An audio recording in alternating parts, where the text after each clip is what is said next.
Identity ഓപ്പറേറ്ററിനെ പറ്റിയാണ് ഈ ഒരു സെക്ഷനകത്ത് വരുന്നത്. സോ അതെങ്ങനെയാണ് വർക്ക് ചെയ്യുന്നത്, എന്തൊക്കെ മെത്തഡാണ് അതിനകത്ത് വരുന്നത്, അങ്ങനെയുള്ള ഡീറ്റെയിൽ ആയിട്ടുള്ള കാര്യങ്ങൾ നോക്കാം. സോ ഐഡന്റിറ്റി ഓപ്പറേറ്ററിൽ രണ്ട് ഓപ്പറേറ്ററാണ് വരുന്നത്, അതായത് ഈസും ഈസ് നോട്ടും. സോ ഇതാണ് ഐഡന്റിറ്റി ഓപ്പറേറ്ററിൽ നമ്മൾ യൂസ് ചെയ്യുന്ന ഓപ്പറേറ്റർ എന്ന് പറയുന്നത്.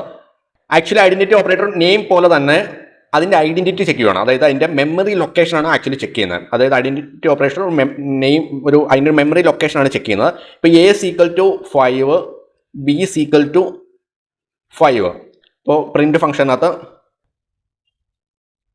എ ഈസ് ബി എന്ന് ചോദിച്ചിട്ടുണ്ടെങ്കിൽ അതിൻ്റെ ഔട്ട്പുട്ട് എന്തായിരിക്കും? ട്രൂ ഓർ ഫോൾസ് ആയിരിക്കും. സോ ഇവിടെ ട്രൂ എന്നായിരിക്കും ഔട്ട്പുട്ട് കിട്ടുന്നത്. അപ്പോൾ ഇതെങ്ങനെയായിരിക്കും വർക്ക് ചെയ്യുന്നത്? ഇപ്പോൾ എയും ബിയും ഒന്നാണോ എന്നല്ല ഇതിനകത്ത് ചോദിക്കുന്നത്, എയുടെയും ബിയുടെയും മെമ്മറി ലൊക്കേഷൻ ഒന്നാണോ എന്നാണ് ചെക്ക് ചെയ്യുന്നത്. അപ്പോൾ പൈത്തൻ്റെ കേസിനകത്ത് ഒരേ ഒബ്ജക്റ്റ് വാല്യൂസ് വരുന്നുണ്ടെങ്കിൽ അത് ഒരു മെമ്മറി ലൊക്കേഷനിലായിരിക്കും വർക്ക് ചെയ്യുന്നത്. അതായത് ഇപ്പോൾ എ എന്ന് പറയുന്ന ഒരു ഒബ്ജക്റ്റ് ഉണ്ട്, അതിൻ്റെ ആ ഒരു ഒബ്ജക്റ്റിന് ഒരു മെമ്മറി ലൊക്കേഷൻ ഉണ്ടാവും. ആ മെമ്മറി ലൊക്കേഷൻ്റെ ഐ ഡി എന്ന് പറയുന്നത് ഒരു വാല്യൂ ഉണ്ടാവും. ഫോർ എക്സാമ്പിൾ ആയിട്ട് 100 എന്ന് പറയുന്ന ഒരു മെമ്മറി ലൊക്കേഷൻ ആണെങ്കിൽ ആ ഒരു 100 എന്ന് പറയുന്ന മെമ്മറി ലൊക്കേഷനിലാണ് എ എന്ന് പറയുന്ന ഒബ്ജക്റ്റ് സ്റ്റോർ ആയിട്ടിരിക്കുന്നത്. അപ്പോൾ അതിൻ്റെ വാല്യൂസിൽ അതിൻ്റെ ഉള്ളിൽ നമ്മൾ കൊടുത്തിരിക്കുന്ന വാല്യൂ എന്ന് പറയുന്നത് 5 ആണ്. 5 ആണ് സ്റ്റോർ ചെയ്തിരിക്കുന്നത്. അപ്പോൾ ഈക്വൽ ടുവിൻ്റെ കേസിനകത്ത് നമ്മൾ നേരത്തെ വേറൊരു ഓപ്പറേറ്റർ നോക്കിയിട്ടുണ്ടായിരുന്നു, അതിനകത്ത് ഈക്വൽ ടു യൂസ് ചെയ്യുന്നുണ്ട്. അവിടുത്തെ കേസിനകത്ത് ഇവിടെ ഒബ്ജക്റ്റിൻ്റെ വാല്യൂ ആണ് ചെക്ക് ചെയ്യുന്നത്. ഇപ്പോൾ 5 ഈക്വൽ ടു 5 ആണെന്ന് ചെക്ക് ചെയ്യുമ്പോൾ അതിൻ്റെ വാല്യൂ ട്രൂ ആയിരിക്കും. പക്ഷേ ആ കണ്ടീഷൻ അല്ല ഇവിടെ നമ്മൾ യൂസ് ചെയ്യുന്നത്. ഇവിടെ ഐ ഡി മെമ്മറി ലൊക്കേഷനാണ് ചെക്ക് ചെയ്യുന്നത്. അപ്പോൾ പൈത്തൻ്റെ കേസിനകത്ത് ഇപ്പോൾ ബി എന്ന് പറയുന്ന ഒരു ഒബ്ജക്റ്റ് നമ്മളിവിടെ ക്രിയേറ്റ് ചെയ്തിട്ടുണ്ട്, അതിനൊരു മെമ്മറി ലൊക്കേഷൻ ഉണ്ടാവും. ഇപ്പോൾ 1000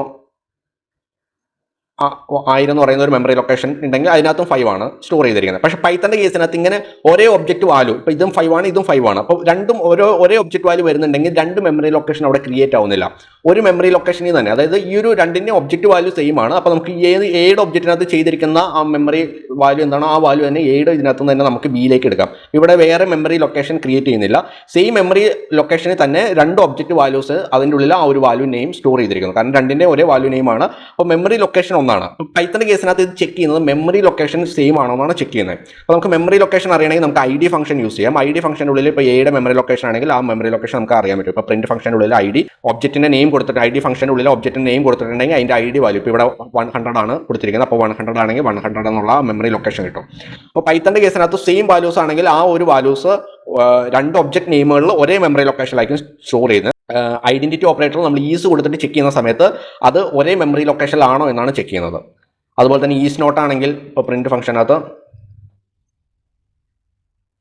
എ ഈസ് നോട്ട് ബി ഉണ്ട്. അപ്പോൾ എയുടെ വാല്യൂ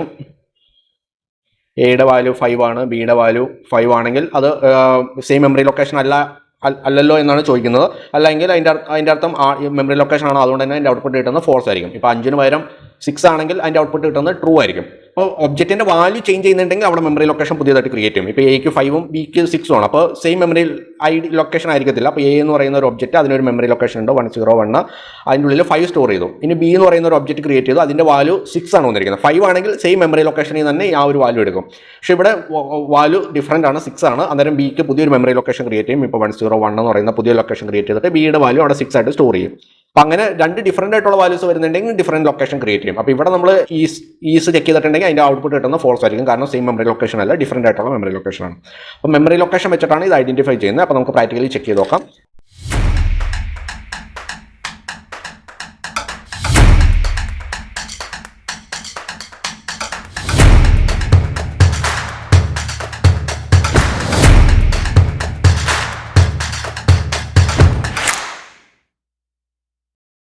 സോ നിങ്ങൾക്ക് വേണമെങ്കിൽ പുതിയൊരു ഫയൽ ക്രിയേറ്റ് ചെയ്യാം. ഞാനിവിടെ സെയിം ഫയൽ തന്നെ ക്രിയേറ്റ് ചെയ്യണം. അപ്പോൾ ഞാനിവിടെ എ ഈക്വൽ ടു 5 എന്ന് കൊടുത്തു, അതുപോലെ തന്നെ ബി ഈക്വൽ ടു 5 എന്ന് കൊടുത്തു. ദെൻ നമുക്ക് അപ്പോൾ ഞാൻ പുതിയൊരു ഫംഗ്ഷൻ കൂടി പഠിപ്പിക്കുകയാണ്. അപ്പോൾ ഇതിൻ്റെ ഐ ഡി ചെക്ക് ചെയ്യാൻ വേണ്ടിയിട്ട് പ്രിന്റ് ഫംഗ്ഷൻ്റെ ഉള്ളിൽ ഐ ഡി എന്ന് പറയുന്ന ഒരു ഫംഗ്ഷൻ, ആ ഒരു ഒബ്ജക്റ്റ് നെയിം കൊടുക്കുക. ഞാനിവിടെ എ എന്ന് ഒബ്ജക്റ്റ് നെയിം കൊടുത്തു. ജസ്റ്റ് അതൊന്ന് ചെക്ക് ചെയ്ത് നോക്കാം. ഞാനത് റൺ ചെയ്തു. അപ്പോൾ ഇതിൻ്റെ മെമ്മറി ലൊക്കേഷൻ കിട്ടിയിരിക്കുന്നത് ഏകദേശം ഈ ഒരു വാല്യൂ ആണ് മെമ്മറി ലൊക്കേഷൻ കിട്ടിയിരിക്കുന്നത്. നമുക്ക് ബിയും കൂടി ചെക്ക് ചെയ്യാം.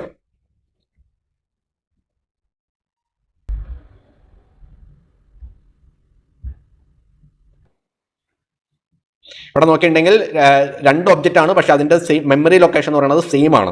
സെയിം മെമ്മറി ലൊക്കേഷൻ ആണ് അതിനകത്ത് ക്രിയേറ്റ് ചെയ്തിരിക്കുന്നത്. കാരണം അതിൻ്റെ വാല്യൂസ് സെയിം ആയതുകൊണ്ട്. ഇപ്പം ഞാൻ ബിയുടെ വാല്യൂ 6 കൊടുത്തിട്ട് ചെക്ക് ചെയ്യുവാണെങ്കിൽ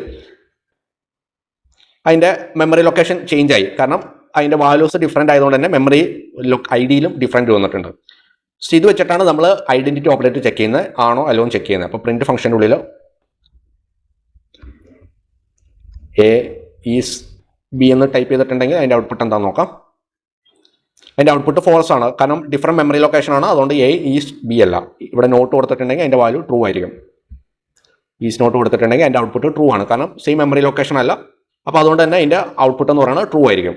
ഇവിടെ ബിക്ക് ഞാൻ സെയിം വാല്യൂ തന്നെ കൊടുക്കുകയാണ്. 5 കൊടുത്തിട്ടുണ്ടെങ്കിൽ എന്തായിരിക്കും കിട്ടുക നോക്കാം. സോ മെമ്മറി ലൊക്കേഷൻ സെയിം ആണ്, പക്ഷേ അതിൻ്റെ ഔട്ട്പുട്ട് ഫോൾസ് ആണ്. ഈസ് നോട്ട് കൊടുത്തുകൊണ്ട് തന്നെ ഈസ് നോട്ട് ഒഴിവാക്കിയിട്ട് ഈസ് മാത്രം കൊടുത്തിട്ട് റൺ ചെയ്യാം.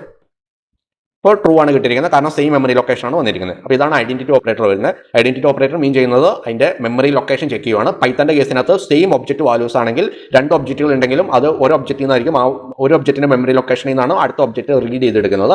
ആ രീതിയിലാണ് പൈത്തൺ വർക്ക് ചെയ്യുന്നത്. അപ്പോൾ നമുക്ക് മെമ്മറി മാനേജ്മെന്റ് ഒക്കെ കുറച്ചുകൂടി എളുപ്പമാക്കി എടുക്കാൻ പറ്റും. സോ നമുക്ക് ഐ ഡി ഫംഗ്ഷനെ പറ്റിയും പഠിച്ചു. ഐ ഡി ഫംഗ്ഷനിൽ എങ്ങനെയാണ് അതിൻ്റെ മെമ്മറി ലൊക്കേഷൻ റീഡ് ചെയ്യുന്നതെന്നുള്ള കാര്യങ്ങൾ. അപ്പോൾ ഒരു ഒബ്ജക്റ്റിൻ്റെ സ്റ്റോർ ചെയ്തിരിക്കുന്ന ഒരു ഐ ഡിനെ സ്റ്റോർ ചെയ്തെടുക്കണമെങ്കിൽ നമുക്ക് ഈ ഐ ഡി ഫംഗ്ഷൻ യൂസ് ചെയ്യാം. സോ നമുക്കിനി അടുത്ത ടോപ്പിക്കായിട്ട് അടുത്ത സെക്ഷനിൽ കാണാം. Bye bye.